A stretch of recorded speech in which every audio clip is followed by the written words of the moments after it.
Baba Kadir. Topar Remzi'nin selamı var. İmzala. Siz kimi kopartmaya çalışıyorsunuz ulan? Otur. Herkesi öldürürüm. İmzala dedim.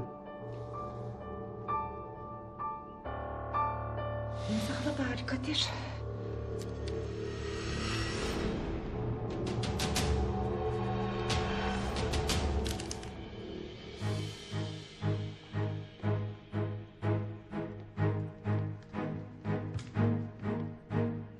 Bırakın lan babamı. Oo tamam dur. Sucuklu yumurta yaptım, ikram edeyim mi?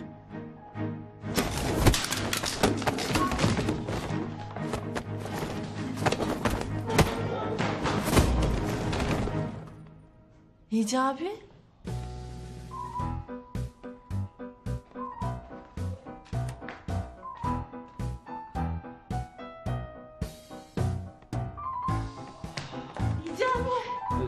Tamam Gizemciğim. Gizem tamam, korkma. Allah'ın izniyle hepsi etkisiz hale getirildi. Bu nasıl müezzin ayol? Ay adamların hepsini devirdi. Hicabi. Nasıl yaptın onu oğlum? Dua ile. Duayla mı? Bu iş böyle duayla olmaz ki. Hepsini haşat ettin. Oluyor, bazen de olmuyor. Babacığım, bugün de oldu.